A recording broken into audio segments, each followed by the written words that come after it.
nuestra ciudad, como seguramente en muchísimas otras, convivimos con conceptos o con nociones, con algunas afirmaciones que las damos como buenas de hecho, sin preguntarnos si es así o no. Estos conceptos, muchas veces transformados en certezas, definen la manera en la que vemos y entendemos la ciudad. Por eso proponemos interrogar esas cuestiones que parecen tan sólidas, esas certezas, ponerles pequeños signos de pregunta a cada una de esas afirmaciones. Poner a la ciudad en cuestión, en debate, volver a pensarla, pero no para buscar nuevas certezas, sino para analizarla sin estereotipos. Si vale como ejemplo, muchas veces decimos Río Tercero es una ciudad industrial, o decimos en esta ciudad el progreso es permanente.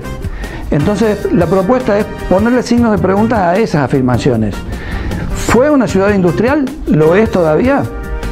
¿El progreso, si fue permanente, aún lo es? ¿Lo será? Incluso cuando hablamos de progreso, ¿qué decimos cuando decimos progreso? Poner a la ciudad en cuestión no significa encontrar grandes respuestas, sino más bien enriquecer con nuevas preguntas.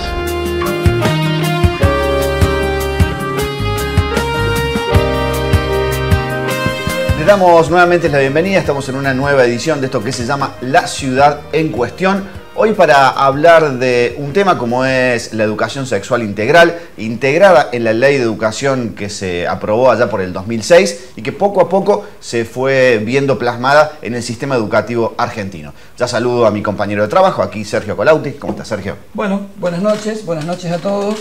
Es un tema más que interesante porque dentro de las propuestas transversales que tuvo la educación en los últimos años y como una política de Estado muy fuerte y muy interesante, aparece la educación sexual integral. Ya se cumplen 15 años de la implementación de esa ley y nos parecía oportuno conversar con docentes que trabajan la ley en las aulas para ver desde allí y desde la escuela, desde la perspectiva de la escuela, qué ha ocurrido con esto. Siempre cuando hablamos del saber sobre la sexualidad, que de esto se trata, la primera referencia intelectual suele ser la de Foucault, la de la historia de la sexualidad. Y quizás algo que dice él en los años 60, en esa obra, pueda ayudarnos como a iniciar el debate que queremos trabajar. Él dice en este libro, y hablando del saber sobre la sexualidad, dice, ¿quién posee el poder en el orden de la sexualidad? Los hombres, los adultos, los padres y los médicos. ¿Y a quién le falta ese poder del saber sobre la sexualidad? A las mujeres, a los adolescentes, a los niños y a los enfermos. Parece una punta de lanza, un inicio muy interesante para preguntarle a nuestras invitadas de hoy si justamente la ESI, la educación sexual integral, no viene a trabajar sobre ese punto, es decir, democratizar y abrir el debate a aquellos que no tienen históricamente el saber sobre la sexualidad. Con esta mirada de Foucault alrededor de que el poder no es una cosa que está arriba y única, sino que hay micropoderes. Eso, que es capilar, como dicen. Recibimos a nuestras invitadas, así que le damos las bienvenidas a Patricia De Michelis, ella es psicóloga y docente, y también Bárbara García Galván, docente de nivel inicial. Bienvenidas ambas. Muchas gracias. Muchas gracias por venir. Bueno, ¿en qué piensan cuando se integral? Yo recordaba recién que a partir de la ley del 2006, primero hubo mucha polémica alrededor de los medios, ¿no? Alrededor de ciertas resistencias de que se incorpore. Pero ahora, ¿qué pasó a partir de la incorporación y cómo llega esta cuestión a las escuelas? Bueno, en el año 2006, como bien dijiste, sale la ley, ¿verdad?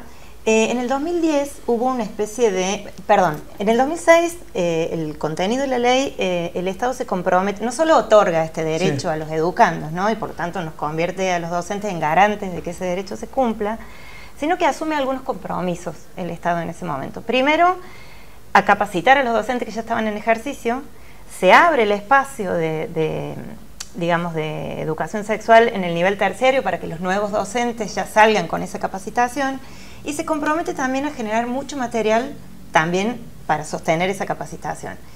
Entonces, En el 2010 se hace una especie de control a ver cómo funcionaba esto y la verdad que venía bastante mal. Y recién en el 2015 se hace una capacitación masiva, no recuerdo, Bárbara, si vos fuiste, por lo menos no. acá en Córdoba fue en La Falda. No participé. De muchos días, de muy buena calidad, y creo que recién ahí toma un empuje, digamos, como más consciente, tanto en las instituciones como al interior de cada docente, la responsabilidad sobre la educación sexual. Sí, porque aparte integral. yo creo que desde el lado docente también había una negación porque sabían la polémica que esto generaba y lo que podía producir en las familias. Entonces había como un rechazo mutuo. Y creo que de ambas partes por desconocimiento también. Una vez que se impartió realmente un buen trabajo material y demás, con que uno tenía con qué fundamentarse cuando el papá venía a cuestionarte, también le dio la posibilidad al docente de trabajar desde otro punto de vista. Claro. Y es uno de los pocos ejemplos por allí en donde el Estado se adelanta unos pasos a la sociedad. Porque cuando uno piensa en resistencias, había resistencia en las escuelas de consagración religiosa, en los docentes y también en los padres. Entonces era una ley que de por sí ya tenía resistencia por todos lados y que bueno, ya a muchos años de haberse implementado, bueno, parece que está tomando forma. Ahí va la pregunta. ¿Está tomando forma? ¿Va encarrilado? Yo creo que sí, yo creo que sí. Si bien estamos en proceso, como tantas cosas, creo que si lo pensamos del 2006 hasta ahora, ha habido un camino que se viene recorriendo lento, pero bien, con buenos resultados. Yo doy clases en el nivel terciario con los futuros profesores, digamos, o sea que van a ir a las aulas con esto, y desde los primeros años que estaba este espacio, o que yo tomé este espacio, los chicos que llegaban ahí a los que tengo hoy, hay una mirada totalmente diferente, mucho más abierta, mucho más consciente respecto de esto, así que seguramente nos falta un montón, pero creo que vamos en proceso. Sí, avanzó también en una cuestión de aceptación, como decíamos recién, de todos los sectores, no solamente desde la escuela. A mí me ha pasado de padres que te cuestionaban, que venían a inscribir a niños y te preguntaban, ¿y vas a dar ESI? Como una cuestión negativa, y hoy por hoy eso ya no sucede, porque también el padre se ayornó un poco más de lo que realmente dice la ley, de cuáles son los pilares que uno trabaja, y eso ha hecho que también dentro de fluya todo el trabajo de la ESI y prospere, tanto, o sea, justamente dentro de la vida cotidiana de los chicos, de los adolescentes, o sea, que lo puedan aplicar fuera de la escuela, y lo hacen. Claro, porque cuando hablamos de educación sexual integral no estamos hablando solo de genitalidad, digamos, y no estamos hablando solo de una materia, sino que atraviesa las materias y que atraviesa también diferentes temáticas, que no es solo el acto sexual o las cuestiones de cuidado. Claro, que yo creo que el primer rechazo viene por eso, porque siempre se lo asoció a la genitalidad. Entonces el miedo era qué le íbamos a enseñar a los chicos. Entonces cuando ellos acceden al material, al igual que el docente, y ven que realmente es para ayudar al niño a formarse integralmente en un montón de cuestiones, en erradicar los abusos, en contra de la violencia de género, en el entender cuál es el rol y la función del hombre y la mujer dentro de esta sociedad, o sea, abarcaba mucho más de lo que ellos creían que íbamos a dar dentro de la escuela. Y creo que también se generó un poco esa polémica porque desde los medios de comunicación surgieron por ahí algunos testimonios de docentes que explicaban todo el tema de la sexualidad y no en realidad lo que la ESI, para lo que la ESI servía. Entonces ahí también el Papa pensó que eso era lo que se daba, tanto en nivel inicial, en nivel secundario, en nivel terciario. Entonces, bueno, una vez que todo el mundo pudo acceder a esas cuestiones. Y creo que también tiene mucho que ver con que la sexualidad históricamente ha sido un tema silenciado, ¿no? Sí. O lo que se llama un tema tabú. Entonces, alrededor de un tema tabú siempre se genera una serie de miedos interesantes de qué va a pasar con eso, qué va a pasar si un pibe accede al conocimiento sobre ¿qué va a despertar eso? Claro, qué va a despertar. Y creo que realmente hay algo que me parece que las generaciones más jóvenes van incorporando, que es justamente lo que Barbie decía recién, la amplitud de la educación sexual integral, ¿no? Que no es solo genitalidad, que no es solo un enfoque biologicista, que es importante conocer la anatomía, el funcionamiento, la prevención, todo eso, que ese me parece que sigue siendo uno de los ejes que generan menos roce.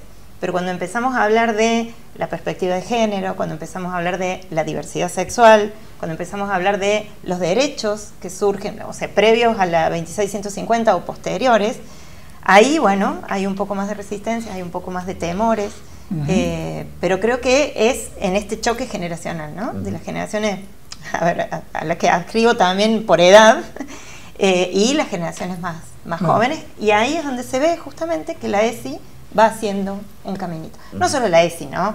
La lucha feminista, digamos, un montón de colectivos que aparecen ahí con una fuerza importante para marcar justamente esto. Sí, porque aparte en esto generacional hay cuestiones que a la gente más grande le generan conflicto y a los chicos ya no les genera, o sea, hay cuestiones que no les generan conflictos. Algo que para nosotros a lo mejor es aberrante, para ellos no, y vos le pedís una explicación. Eso te iba a preguntar, a vos te toca dar clase en los jardines. Sí. ¿Y ahí cómo se vivencia, digamos, la...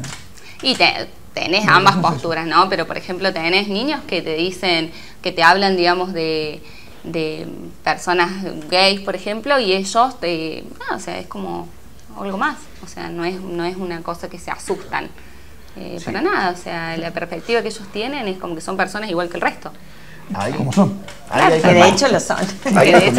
Hay como un diálogo entre la apertura a las nuevas generaciones y la ESI, digamos. Es como un diálogo constante en esto de decir, bueno, claramente los jóvenes, los niños ya tienen otra forma de pensar, y también el diálogo constante con lo que sucede en la escuela alrededor de la educación sexual. Sí, de hecho, vos sabés que no hemos tenido el caso de, por ejemplo, que ellos le llaman las dos mamás o los dos papás, no hemos tenido ese caso todavía en nuestra escuela, por lo menos, pero sí en su entorno. Entonces, cuando vos hablas de los nuevos núcleos familiares, o sea, y ellos te dicen, yo tengo un amigo que tiene dos mamás, y para ellos que tenga dos mamás su amigo, no pasa nada. O sea, claro, ¿cuál es el problema que tenga dos mamás? En el 90 era impensable. Impensable. Impensable. Obviamente ahí sigue habiendo familias que no están de acuerdo, que les cuesta aceptarlo y demás. Es un proceso tal cual. Pero bueno, tenés otros que sí, ya es algo más naturalizado. Sí, incluso en medio del debate, no sé si es actual ese debate, pero a veces con mucha virulencia se hablaba de la ideología de género, que la ESI estaba construida a partir de una ideología de género, cuando en realidad esa concepción no estaba en la ESI. No. La concepción que está es la de perspectiva de género, ¿es así? ¿Todavía ese debate, eso está saldado o...? Y yo creo que saldado absolutamente no. Pero justamente por lo que decíamos recién, como que hay una generación que viene construyéndose en función de otras cuestiones y creo que se va haciendo más chiquito. Saldado creo que no. Claro. Bien. Bueno, y interesante ahí reflejar, como decíamos recién, la cuestión de las leyes y la política adelantada de la sociedad en el caso de la educación sexual integral, y cómo con el tiempo se coló por la ventana la sociedad adelantada a la política con el tema de la discusión de la lucha feminista y del derecho al aborto, digamos, que se coló por la ventana, digo, porque no estaba planificado en ninguna estructura política, y se tuvo que discutir, y se discutió dos veces, ¿no? Y una no salió, y la otra sí, y fruto de la lucha popular de los colectivos feministas. Y también está relacionado a la educación sexual integral, porque es un derecho. Absolutamente. Incluso no solamente estas dos luchas que decís vos, sino de las de otros colectivos, por ejemplo, de la diversidad sexual, ¿no? Que son cuestiones que vienen a mostrar que esto está instalado y que lo tenemos que mirar y que tenemos que, digamos, ayornarnos respecto de estas cosas, ¿no? Eso es. Por ejemplo, en relación a esto de los colectivos feministas o de las luchas feministas, hay muchos sectores que desestiman por los métodos, porque les parece exagerada la forma y demás. Pero creo que cuando realmente entendemos que para saltar o para salir del paradigma machista histórico de esta sociedad o patriarcal, como se dice también, a veces es necesario un movimiento casi violento, si decimos, para poder entender que el medio pasa por acá, tal vez podemos darle legitimidad a toda esta lucha, ¿no? Y supongo que en estos dos temas, quiero decir, lucha por los derechos feministas y aborto, que van de la mano, ahí hay un poco más de polémica actualmente. Sí, sin duda. Sí, no sé si actualmente, pero en su momento, saliendo del nivel inicial, porque no lo vemos, pero digamos, uno por lo que ve y por lo que escucha y por lo que lee, hubo una contradicción con respecto al aborto y a la ESI, porque bueno,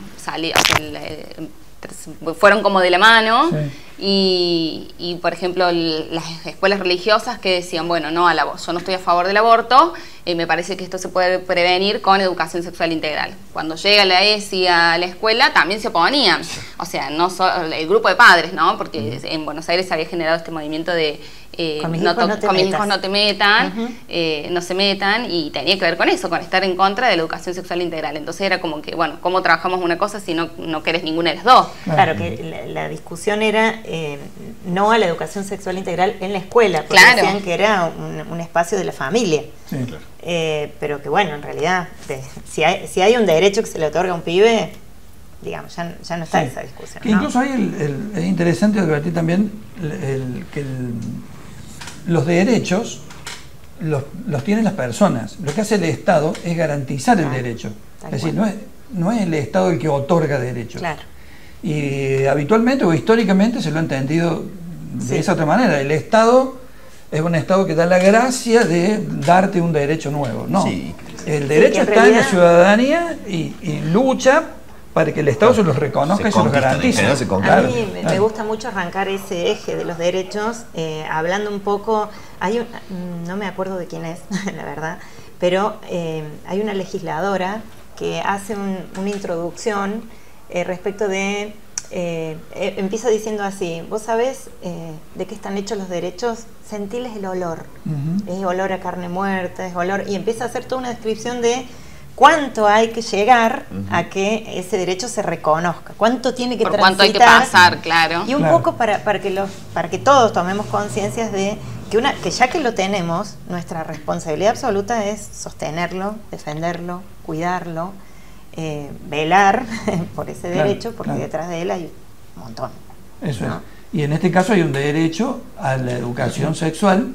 Y me parece que el adjetivo que lo acompaña es una clave de acierto muy interesante, que es integral, para que la visión no sea sesgada ni focalizada, sino que tenga la amplitud que hoy reclama, digamos, la ciencia en general y la educación en general, ¿no? Y la otra cuestión que creo que tocaron ustedes cuando hablamos de la educación sexual integral, tocaron la cuestión de la violencia de género, ¿no? Sí. ¿Cómo se plantea esto adentro de las aulas y qué tan lejos estamos? Porque uno ve que la verdad que, a pesar de que es centro de discusión ya hace muchos años, no ha parado, lamentablemente, cada 30 horas muere una mujer en la Argentina por violencia de género. ¿Cómo se plantea esto en las aulas y si ven algún cambio alrededor de esto? A ver, en las aulas aparece porque aparece en la sociedad, digo, incluso estoy pensando por ahí en el tapete, digamos. Cuando uno piensa cómo trabajar la educación sexual integral, se habla de las puertas de entrada, ¿no? Por dónde entra la educación sexual integral a la escuela. Y bueno, una de las puertas es el diseño curricular, cuando vos lo planificás y demás, pero las otras dos puertas es traer lo que pasa en la sociedad adentro de las aulas, o dar vuelta el banco y mirar a la sociedad para ver qué es lo que está pasando ahí y pensar eso que se ve.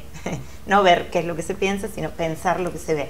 Entonces, a partir de ahí entra, digamos, todo esto. Y bueno, porque creo que una cuestión importante para considerar en relación a la educación sexual es que no es transmisión, es abrir un espacio de debate auténtico, legítimo, donde los chicos puedan investigar, puedan traer cosas, pueden escucharse las voces y bueno, pensar un poco cuáles son los derechos que enmarcan esta cuestión. Pero sí, la violencia de género entra porque está en la sociedad, entonces entra por un comentario, entonces, digamos, nosotros docentes tenemos que abrir ese espacio para poder pensar. Claro.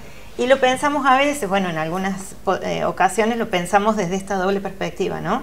De pensar por qué es la mujer víctima de violencia de género, más allá de que algunos dicen sí, los hombres también, y es verdad, pero digo, históricamente la mujer ha sido como mucho más vulnerable y tiene que ver con estos roles femeninos y masculinos y el lugar que tiene en la sociedad y también lo cultural, tal cual, y también tiene que ver mucho con el manejo, no sé si la palabra pertinente es manejo, pero esto de entender cómo funcionan nuestras emociones, que es otra de las patas de la ESI, ¿no? Cómo aprendemos a frustrarnos, cómo aprendemos a, cuando nos dicen que no, a decir que no y aceptar el no. Es decir, son muchas cuestiones que entran en juego, es decir, son muchos hilitos de los cuales se trabaja. Que bueno, de hecho a nivel inicial se trabaja mucho desde ese lado también, desde el rol y la función del hombre y la mujer. Claro. Hay jornadas nacionales en donde específicamente se genera un proyecto para trabajar lo que es digamos, en contra de la violencia de género. para erradicarlo.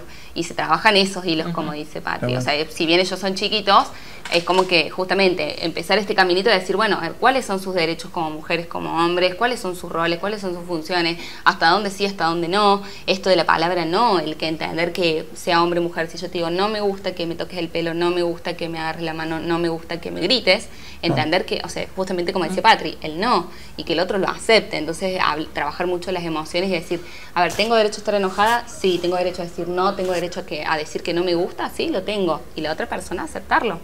Y porque lo puedo decir de buena manera, no tengo que tener una conducta reaccionaria en donde voy a pegarle porque no quiero, no, es decirle, mira, no me gusta por tal y tal cosa, y que la otra persona lo acepte. Y voy a hacer una pregunta por último para cerrar, digamos, esta cuestión, imposible de responder posiblemente, pero ¿qué tan lejos estamos de un cambio cultural que se vea en la realidad?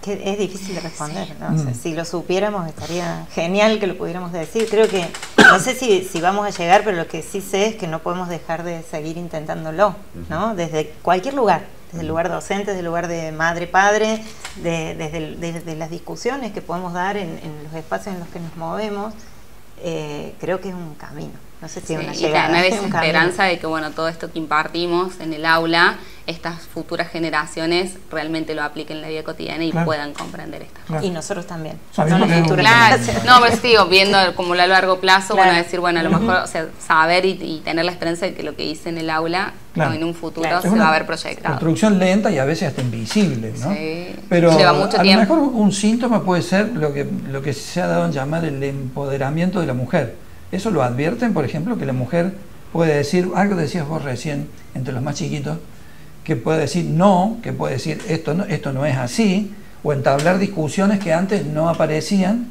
y ahora sí? Sí, eso se ve un montón. Sí, porque bueno, de hecho hemos tenido así circunstancias en donde hemos tenido que hacer mini proyectos de ESI más allá de lo que fuimos trabajando durante el año por situaciones específicas que surgían de lo diario.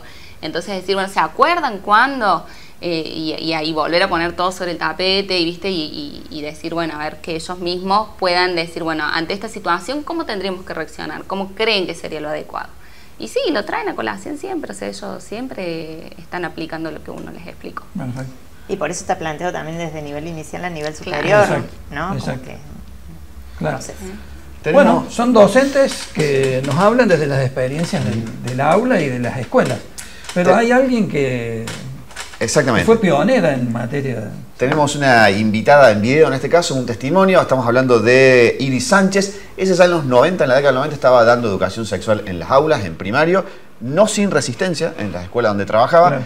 Y allá por el año 2006, cuando se aprobó la educación sexual en la ley, recuerdo que salió en La Voz del Interior como la docente de la ciudad de Río Tercero que ya estaba dando ESI desde hacía varios años. Así que Iris Sánchez nos cuenta su experiencia y la resistencia que estuvo en todo su ejercicio de docente. La escuchamos. Perfecto.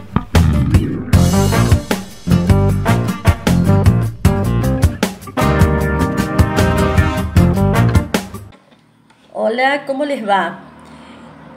Antes que nada, agradecer que me hayan invitado a participar de esta charla con un tema que es tan actual y tan controvertido todavía, que tiene que ver con la enseñanza sexual integral, las ESI, en la escuela primaria. Yo tuve una participación bastante prematura con este tema, por allá por el año 93-94, con un grupo de alumnos de una escuela privada, de acá de la ciudad, y trabajamos, o sea, hicimos un acercamiento a la educación sexual, porque el grupo se prestaba, porque era un grupo muy, muy dinámico, muy curioso, y con la autorización de la dirección de la institución y la autorización de los padres, pude pasarles un videíto, que para ese momento era un videíto bastante osado, estaba hecho con dibujos animados, eran todos niños, y el título era muy sugerente. Uno se llamaba ¿De dónde venimos? Y el otro ¿Qué me está pasando? Entonces trabajaba todos estos tabúes acerca de si veníamos de un repollo, si nos traía la cigüeña, si las mamás iban al supermercado y lo compraban, es decir, que era muy gracioso, entonces los chicos se enganchaban muchísimo. Y el otro trabajaba los cambios hormonales que iban viviendo los niños desde la pubertad, ¿verdad? Entonces, era muy dinámico el dibujo animado, estaba muy bien planteado y hubo gran aceptación por parte de la institución y también de los papás. Si bien es cierto, no se trabajó el contenido como se trabajan ahora las ESI, que está muy bien diseñado el currículum y que se trabaja desde el jardín hasta la escuela primaria y posteriormente la escuela secundaria. Yo creo que esta participación en esos tiempos en donde todavía no estaba tan delineado qué era lo que se quería hacer respecto de la educación sexual y que parecía que la escuela primaria todavía en la escuela primaria no podía ingresar y mucho menos en el jardín, fuimos bastante osadas, si le querés poner un nombre. Hubo una apertura de los padres que, bueno, tenían en claro que íbamos a trabajar un contenido que no íbamos a ir más allá de lo que el niño quisiera saber. En el año 2005, ya estando en la escuela pública, trabajé también con educación sexual, o por lo menos un acercamiento a la educación sexual, porque en las currículas no venían nada de todo esto y solamente seguíamos con el trabajo de ciencias naturales, el organismo humano, el hombre y la mujer desde sus diferencias físicas, sexuales. Y ese año, justamente, mientras estábamos trabajando eso, uno de mis alumnos, con mucha tristeza y hasta con un poquito de vergüenza, dio a conocer que su hermana estaba embarazada. Y, bueno, quedamos, o sea, fue algo impensado que se animara a decirlo, porque ni siquiera estábamos tratando el tema del embarazo. Recién habíamos iniciado nuestro trabajo con las diferencias entre el hombre y la mujer y con todos los cambios hormonales de los preadolescentes y adolescentes. O sea, estábamos trabajando el tema de la pubertad específicamente. Entonces él da a conocer eso, porque se ve que estaba muy acongojado, y me dice: señor, mi hermana es muy joven para ser mamá. Entonces yo ahí entendí que por más que estuviéramos estudiando y estuviéramos aprendiendo y recibiéramos información acerca de todo esto que nos hace ser hombre o ser mujer, porque en esa época tampoco se hablaba de género, nada, este niño necesitaba otra respuesta que no se la daba el libro. Entonces les pregunté si querían que nos animáramos a hacer un trabajo de investigación chiquito, breve, ahí, de escuela, que tuviera que ver con esto de si era necesario que la escuela nos enseñara, así como nos enseña a comer sanamente, cómo manejarnos socialmente, que nos enseñara qué es la sexualidad y cómo trabajarla desde la más temprana edad. A ellos les pareció fantástico. Entonces me volvió a abrir la puerta como para que yo les pasara ese mismo videíto del que les he estado hablando, pidiéndole permiso y autorización, por supuesto, a la escuela, a la directora del colegio, mandando las notas pertinentes a los papás, explicándoles en una reunión qué era lo que íbamos a hacer y que solamente íbamos a trabajar de otra manera esos temas tan estructurados que venían en los libros de texto y que había surgido de una necesidad de un niño, no conté quién era ni nada que se le pareciera, pero que había una situación áulica que se merecía que lo trabajáramos de otro modo.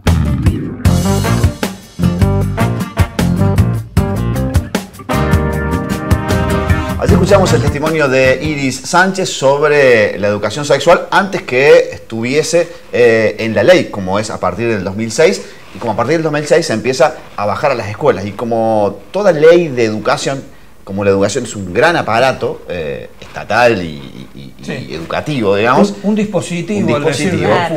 Tarda en llegar y en implementarse, pero en eso estamos ya en el 2021, en camino. Muy bien. En cuanto a estos temas, y vamos a consultar la opinión de una especialista en género y diversidad de la ciudad de Córdoba, Trinidad Echeguía, licenciada en Psicología, que opina sobre estas cuestiones.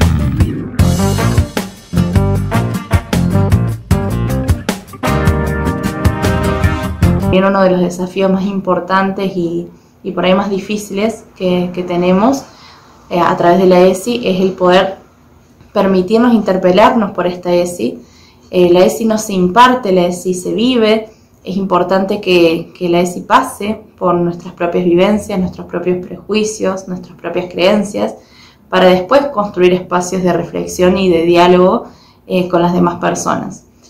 Sin duda la ESI nos permite conocernos y pensarnos en nuestras propias historias, en nuestras propias vivencias, y bueno, justamente en eso está lo rico de poder compartir con demás personas cuáles son las diferentes vivencias dentro de esta ESI. Es importante recordar que la ESI es un derecho y es importante que podamos garantizar que se acceda a la información, como mencionaba antes, desde la más primera infancia, pero durante toda la vida y atravesando todos los ámbitos, como decía también, no solo los escolares, sino en todos los ámbitos laborales, personales, vinculares, que esté presente la ESI, que esté presente esa información como un derecho que tenemos para vivir vidas mucho más sanas y sobre todo mucho más libres.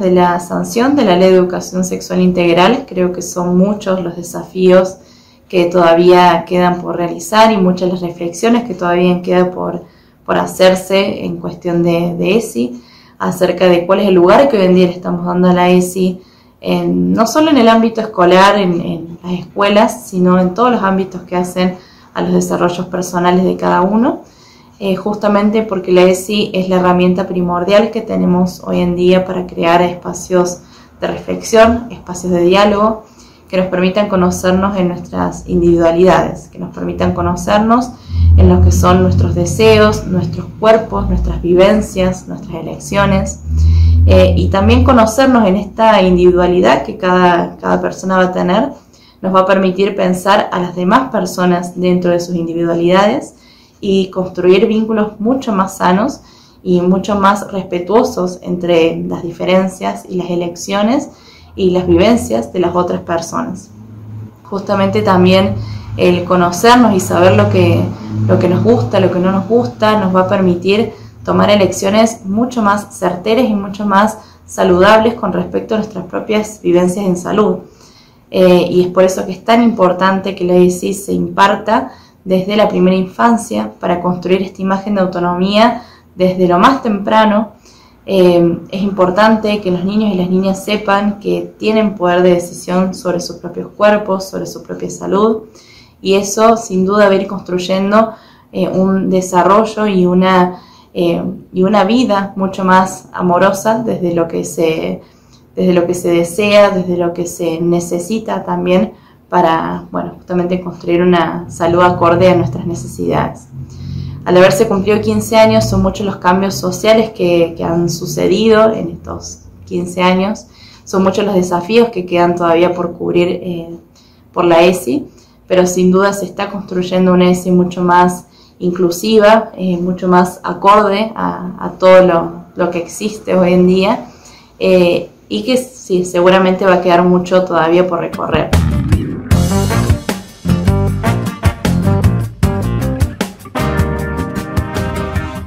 Bueno, entonces, el dictado en las escuelas de la ESI y la relación con la sociedad, lo que nos ha dicho, lo que ha opinado en profundidad la licenciada Trinidad Echeguía, a quien agradecemos. Seguimos charlando con nuestras invitadas, Patricia de Michelis, con Bárbara García Galván, alrededor de las ESI, y nos quedaron varios temas afuera. Uno de ellos son cómo las ESI han cambiado o abordan la cantidad de mitos que hubo y que hay alrededor de la sexualidad. Si uno recuerda, recién estamos recordando fuera del micrófono, cómo uno aprendió educación sexual, que a veces eran de programas de televisión, de jóvenes un poco más grandes que uno, poco en la escuela. No de la familia ni de la escuela. Claro, alrededor de eso había mucho mito, mucha creencia de que es falsa, digamos. Bueno, se aborda eso. Sí, hasta disparates. Podemos nombrar algunos. Sí, seguro. Bueno, uno que atravesaba, digo, generaciones, era que en la primera relación sexual no hay posibilidad de embarazo. Claro. Eso no sé si lo repiten aún los chicos o lo creen, pero... Creo No sé, que Patri, ya vos estás no, con los más adultos. claro, así que- creo que ya no tanto, pero Bien.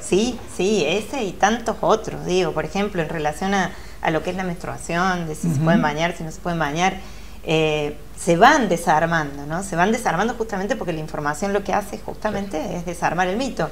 Pero en relación a la menstruación, en relación a las relaciones sexuales, en relación, por ejemplo, una cuestión que aparece mucho es ¿cuándo es el tiempo pertinente para la iniciación de la sexualidad, llamémosla genital adulta? Ujú. ¿No? Si ya tenés 18 y cómo puede ser que todavía no hayas tenido relaciones, o cuando antes históricamente era al revés, uno tenía que esperar.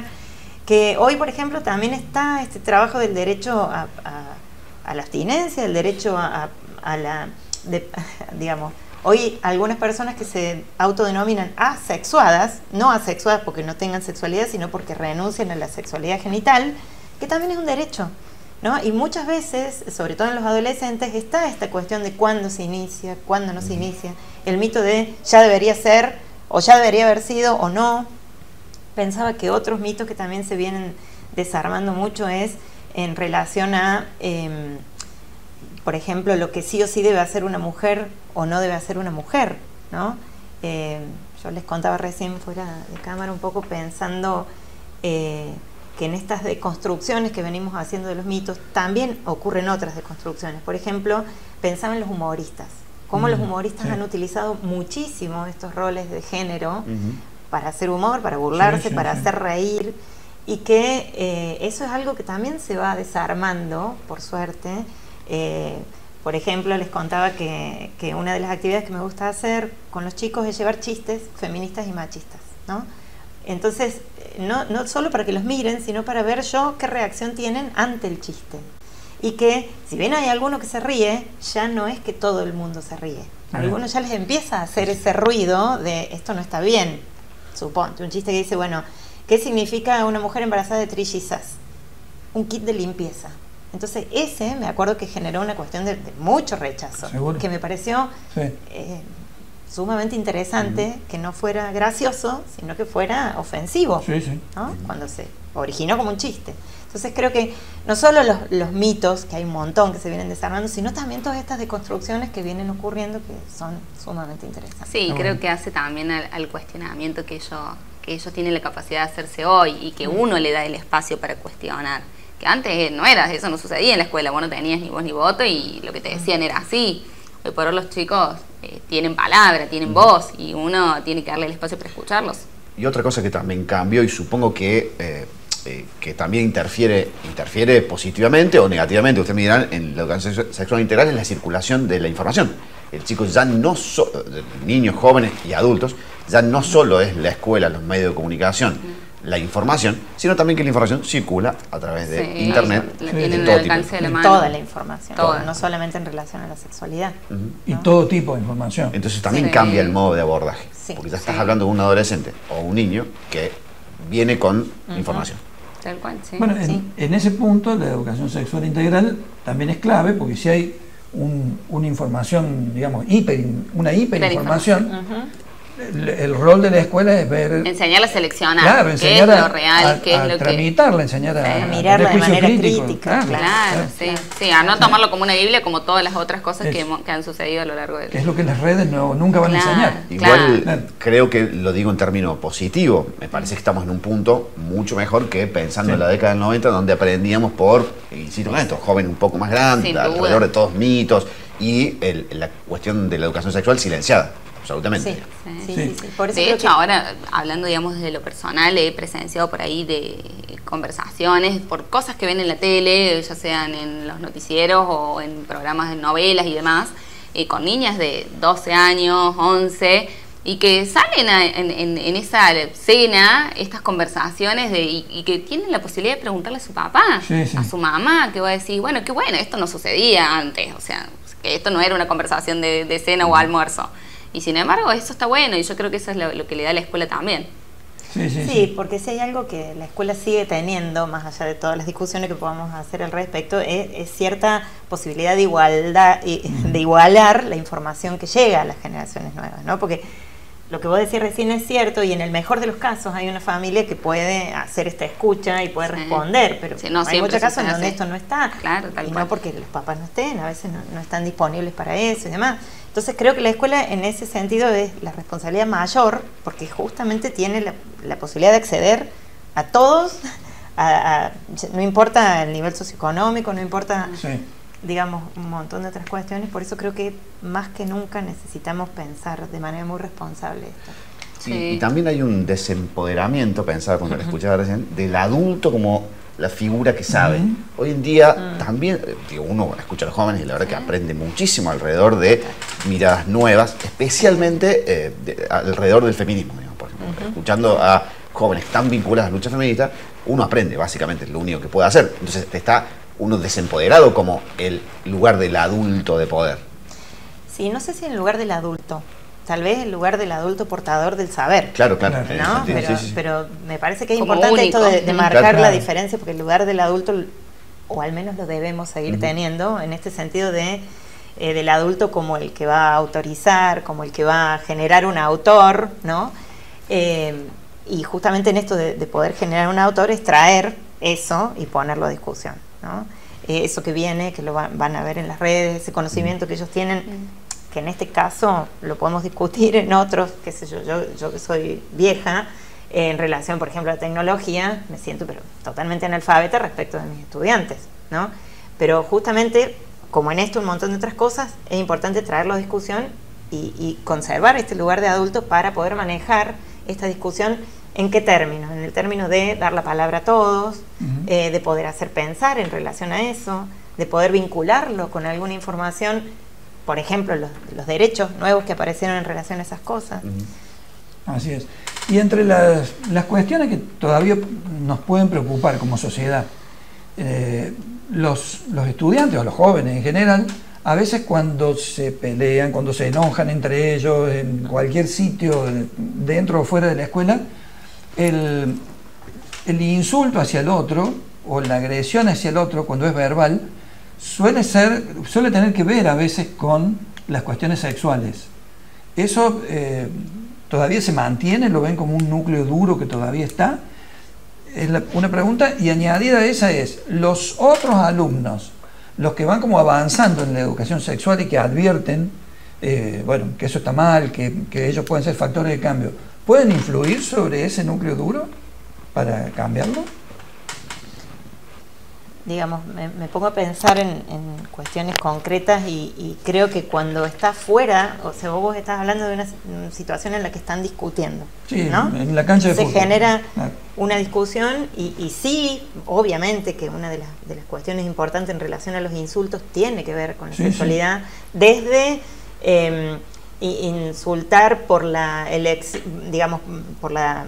orientación sexual, por ejemplo, hasta insultar a la madre, ¿no? Recién decíamos, por ejemplo, que no es lo mismo ser un hijo de puta que ser un hijo de tigre, ¿no? Como cuando se habla de la relación filial a la madre, es peyorativo, y si no es un elogio. Yo creo que ante esto, por ejemplo, en situaciones conflictivas en donde hay una pelea y demás, el insulto es intencionado justamente para herir.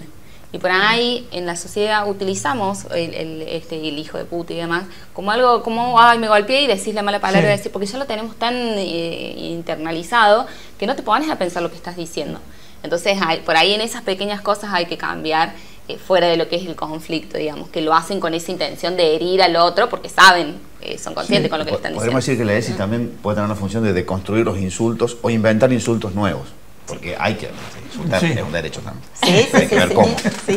Claro. Sí, porque los insultos colectivos, digamos, en los estadios, en una manifestación o lo que fuese, casi siempre remiten a lo sexual o a la xenofobia. Sí, es lo típico. ¿No?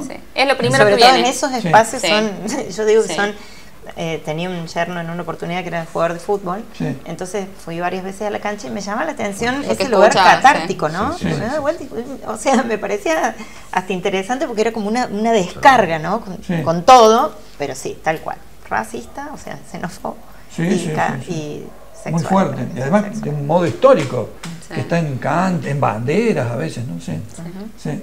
Así que si la educación sexual integral contribuye a ir desarmando eso, porque a mí me parece que un factor puede ser los que asumen la educación sexual, digo, no los docentes, sino los mismos estudiantes, que vayan viendo eso, que cuando les toque insultar, los ataje, digamos, bueno, la formación. Pero, fíjate que de alguna manera, para terminar de responder lo que habías preguntado antes, es cuánto intervienen los chicos en el medio de la discusión, y bueno, creo que hay de todo, hay de todo.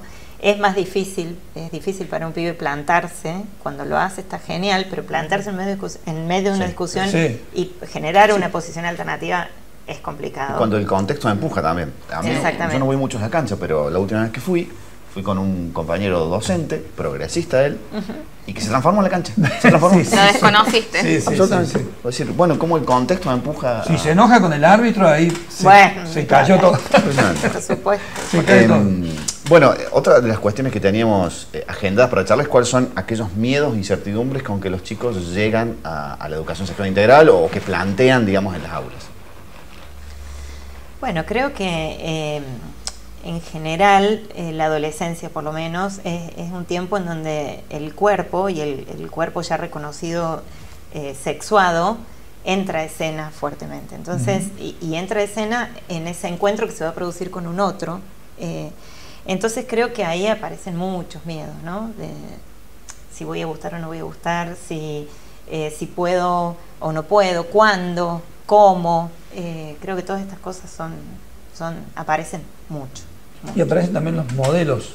Bueno, ni que hablar. Claro. Digamos, otra pata fuerte de la ESI es trabajar eso, ¿no? Claro. Cómo influyen los modelos, cómo también pensar desde lógicas distintas a la heteronormatividad. Que ahí, en cuanto a la diversidad sexual y a la diversidad de elecciones, todavía debe haber mucha resistencia en algunas escuelas, digamos, porque una cosa es hablar de educación sexual integral y otra cosa es hablar de diversidad sexual.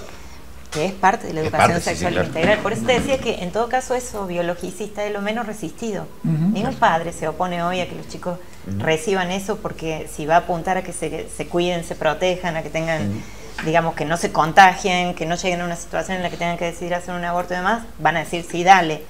Pero todo esto respecto de la perspectiva de género y la diversidad sexual es un tema que todavía genera cierta resistencia. De todas maneras, a mí me da mucho... Digamos, me gusta ver que cuando hoy, en la actualidad, hay en los cursos personas con orientaciones sexuales diversas, no pasa nada. Son absolutamente aceptados. O sea, creo que eso me da muchísimo placer y tiene que ver con esto. Sí, por eso es lo que yo te decía, son las generaciones, porque ellos ya lo tienen aceptado, o sea, no, de hecho se sienten en confianza para poder contarlo, o sea, estas personas. Entonces está bueno que sientan contención dentro de su grupo de pares. Es fantástico. Y que hayan eliminado el concepto de tolerancia, que es muy peligroso y espinoso. Yo te tolero. Yo te tolero, quédate ahí. Pero a 3 metros, digamos. Exactamente. Sino que hay una integración paulatina. Que tiene que ver con las luchas que hablábamos recién, ¿no? Pero también tiene que ver con esta apertura mental que se va produciendo a partir de la ESI. Sí, en algunos programas anteriores abordamos cuestiones como los nuevos consumos juveniles o medio ambiente, y en casi todos esos programas advertíamos que el núcleo, digamos, de vanguardia para esas luchas, para esos procesos, estaba en la juventud. Se veía mucho en la juventud. Y muchas veces el concepto adultocéntrico con respecto a estas cuestiones señala lo negativo de la juventud, en qué andan, qué consumen, qué hacen mal, ¿no? Y lo que nosotros pudimos advertir en todas estas conversaciones es como al revés. Si hay algún sector que está buscando cambios verdaderos, que está proponiendo agendas novedosas para un mundo que necesariamente tiene que cambiar para ser mejor, esas posturas vienen de los jóvenes. Sí. Así que en esta materia nos satisface. Creo que tiene que ver con la renovación del mundo, ¿no? En general, como dice Jorge La Rosa, digo, el adolescente es ese que va a generar lo nuevo, ¿no? En todo sentido. Y si no hubiera eso nuevo, el mundo no se renovaría. Eso. Y lo están pensando para la generación que sigue, Sí. que es también una rareza para el instantaneísmo de la cultura contemporánea, ¿no? No sé si lo están pensando más abiertamente, pero sí lo van a generar. Claro, ¿no? Claro. Bueno, con esta mirada, con estas ideas esperanzadoras de final del programa, despedimos a nuestras invitadas. Si les quedó algo por decir, adelante. Y si no, les agradecemos esta participación. Por favor, Bueno. fue un gusto. Bueno, Igualmente, muchísimas muchas gracias. gracias a ustedes. Sí, y bueno, nos vamos, me parece, con la convicción de entender que el proceso de la ESI ha ayudado a la autonomía, a la toma de decisiones independientes a partir de información veraz, científica, y bueno, todo eso ayuda a la libertad. Así Y el diálogo con los jóvenes y a Eso poner es. en discusión cosas que antes no se ponían en discusión. Eso es muy me parece bueno. que eso es siempre bueno para pensar en el futuro. Así es. Bueno, muchísimas gracias por A ustedes, ayudarnos a gracias pensar. a ustedes.